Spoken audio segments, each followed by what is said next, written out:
Cocoon by Cory Engel.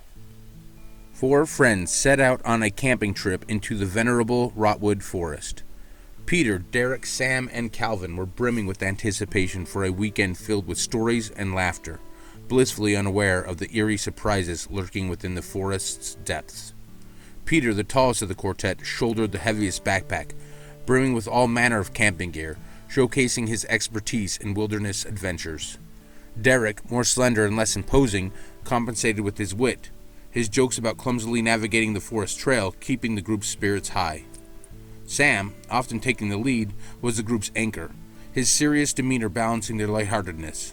Calvin, the youngest and a novice camper, eagerly absorbed the experience, his eyes wide with a mix of apprehension and excitement. As they ventured deeper, the forest seemed to embrace them, its massive old trees casting a mosaic of light and shadow. Their banter and laughter echoed through the woods, a contrast to the stillness around them. They eventually strayed from the fading trail, pushing through the underbrush in search of an ideal campsite. The deeper they went, the more the forest seemed to close in around them, the air growing brisk and the sounds of wildlife fading into the hushed silence. It was as if the forest itself was holding its breath, warning them of dangers ahead. As dusk approached, they finally stumbled upon a clearing, seemingly perfect for their campsite. With the clearing chosen, the group set about erecting their tents. Derek, ever the comedian, took it upon himself to assist Calvin with his tent. His instructions were a mix of actual advice and playful jibes. "First, you plant the pole like you're claiming this land for your country," Derek said with a flourish. "And then you wrestle the tent like it's a giant, unruly pancake." Calvin, struggling to keep up with both the tent and Derek's antics, couldn't help but laugh as the fabric finally gave in and assumed its intended shape. Meanwhile, Peter ventured into the thickening woods to gather firewood. He moved with a purpose, selecting the driest branches and logs, his ears tuned to the subtle sounds of the forest. The rustle of the leaves and the occasional distant bird call were his only companions. Back at the campsite, Sam busied himself with collecting kindling, meticulously piling small twigs and leaves to ensure a swift ignition. The forest around them was dense, but the heart of it seemed inviting and serene in the late afternoon light. As the tents took shape and the kindling lay neatly stacked, a subtle shift in the mood began to take hold. The laughter and chatter dwindled, giving way to a growing unease. Peter, who had ventured off to gather firewood, had been gone longer than expected. Derek tried to lighten the mood with a witty remark. Maybe he started a new life as a forest hermit. But his jest fell flat, the concern evident in his eyes. Sam checked his watch, his brow furrowed. He should have been back by now. Calvin, looking out towards the dense thicket Peter had disappeared into, fidgeted nervously. Just as the tension reached its peak, Peter burst through the tree line, his face alight with excitement and wonder. "You guys have got to see this!" he exclaimed breathlessly, his earlier absence forgotten in his fervor. He described stumbling upon an enormous cocoon, suspended high in the boughs of a towering tree, its size akin to that of a person. The cocoon, an eerie and fascinating spectacle, had captivated him, delaying his return. His discovery both intriguing and unsettling, reigniting the group's adventurous spirit. Eager yet apprehensive, they followed Peter back into the woods, drawn by the promise of witnessing this strange find.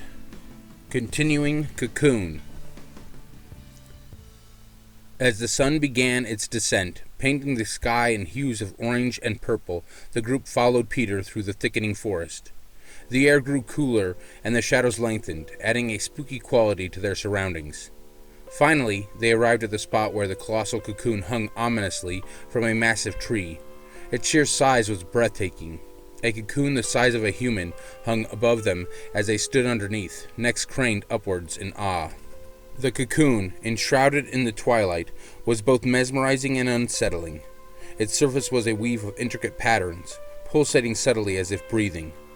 Derek, Sam, and Calvin exchanged bewildered looks, their minds racing with questions and theories. Could it be some undiscovered species?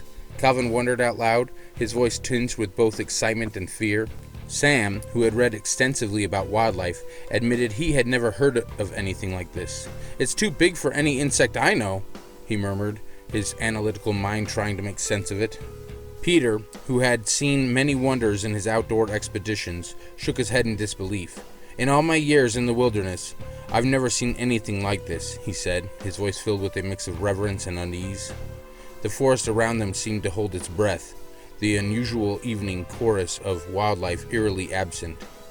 As the last rays of the sun disappeared, leaving them in the soft glow of twilight, they realized they had stumbled upon a mystery.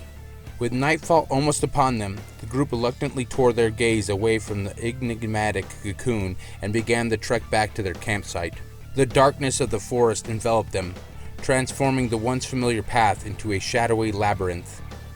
They gathered more firewood on their way, their arms laden with logs and branches, the eerie silence of the forest making their footsteps sound unusually loud.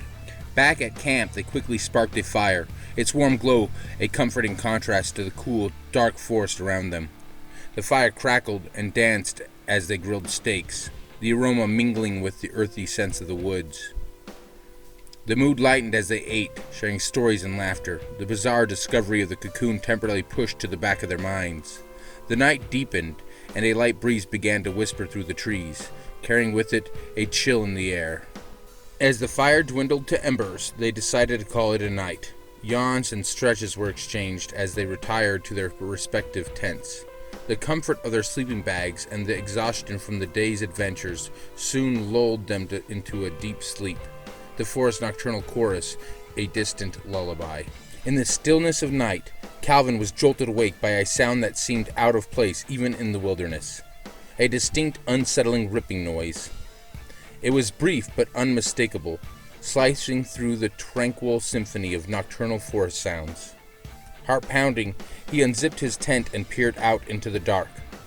But the dense blackness of the night revealed nothing. Concerned, Calvin roused the others, his voice tinged with anxiety as he described the eerie sound. Peter, Derek, and Sam emerged from their tents, rubbing sleep from their eyes. They listened intently for a moment, but the forest had returned to its usual chorus of night sounds. "It's probably just an animal moving through the brush," Sam suggested, trying to sound reassuring. Derek, still half asleep, joked, "Or maybe the Cocoon's hatching a giant forest monster." Despite Calvin's insistence that the sound was abnormal, the others were quick to dismiss it.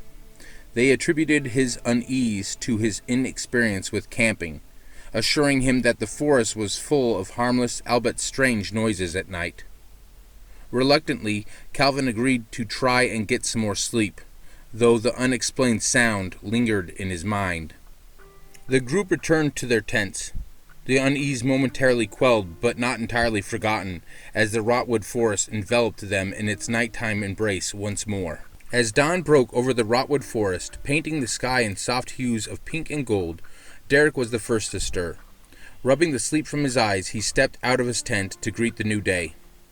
However, the tranquility of the morning was abruptly shattered when he noticed something horrifyingly amiss. Calvin's tent, which had been intact the night before, now sported a large, jagged hole in its top, as if something had torn through it from above. Derek's heart raced as he called out to the others, his voice laced with panic. Peter and Sam emerged from their tents, alarmed by the urgency in Derek's tone. Together they approached Calvin's tent, their apprehension growing with each step. The sight that greeted them was ghastly and beyond comprehension. Inside the tent lay Calvin's lifeless body, his skin ashen and eerily pallid. It was immediately clear that he had been completely drained of blood, his features frozen in a mask of terror. The serene morning had turned into a scene of horror. The tranquility of the forest now seemed a cruel facade, hiding the unspeakable atrocity that had occurred under its watch. The three friends stood in stunned silence, grappling with the reality of their loss and the chilling mystery that had claimed Calvin's life in the long hours of the night. The gruesome discovery of Calvin's body sent a wave of panic through the group. They huddled together, their minds racing with fear and confusion. "What do we do now?" Derek's voice trembled, barely above a whisper. The reality of their isolation in the forest, miles from any help, weighed heavily upon them. Peter, trying to maintain some semblance of control, suggested they revisit the Cocoon. "Whatever did this? It might be linked to that thing we found," he said, his voice laced with a mixture of fear and determination. They hurried through the forest, each step fueled by a mix of dread and an urgent need for answers. When they arrived at the location of the cocoon, their worst fears were confirmed. The cocoon, which had been intact just the night before, was now split open, its contents gone. The realization that something had emerged from it and was now loose in the forest sent a chill down their spines. In a moment of resolve, born from a deep sense of loss and a desire for justice, they decided not to flee, but to confront the unknown menace. "We can't let whatever this is hurt anyone else," Sam declared, his voice steady despite the fear. "We owe it to Calvin." They agreed to arm themselves with whatever they could find, sticks, rocks, camping tools, and set out to track down the creature. It was a decision fueled by a mix of bravery and revenge, a favor to their fallen friend, and a determined stand against the unknown terror lurking in the Rotwood Forest. Armed with makeshift weapons and fueled by a mix of grief and determination, Peter, Derek, and Sam set out to hunt the creature responsible for their friend's demise. Their search led them through the dense underbrush and tangled roots of the forest, each step taking them further into the unknown. The morning sun leading the way through the trees, adding to the atmosphere that now enveloped them. Their journey brought them to the mouth of a cave, hidden beneath an overgrowth of vines and moss. The air was cool and damp as they cautiously entered, their senses heightened to every sound and movement. The cave stretched into a dark, winding passage, the walls glistening with moisture. As their eyes adjusted to the dim light, they spotted it. High up on the roof of the cave, clinging almost seamlessly to the stone, was a gigantic moth. Its body was as large as an adult man, and its wingspan was even more immense, the wings twitching slightly. The moth's appearance was both majestic and terrifying, its patterns intricate and otherworldly. It seemed to be sleeping, undisturbed by their presence. The sight of the creature, so alien yet strangely beautiful, left them momentarily speechless. This massive moth was the mysterious inhabitant of the cocoon, now revealed in its full and daunting form. The realization that this was what they were up against both terrified and hardened them as they prepared to confront the creature that had turned their adventure into a nightmare. The sight of the giant moth, dormant yet menacing, spurred the group into action. They knew they had only one chance to strike while it was vulnerable. Moving in unison, they positioned themselves beneath the creature, their makeshift weapons at the ready. With a deep breath and a silent nod, they launched their attack. The cave echoed with the sounds of their battle cries and the fluttering of massive wings as the moth awakened.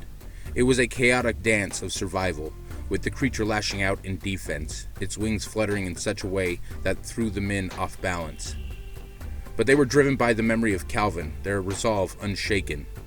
Peter managed to land a critical blow, followed swiftly by Sam and Derek, each strike weakening the creature further. Finally, with a last desperate effort, they brought the moth down. It lay motionless on the cave floor.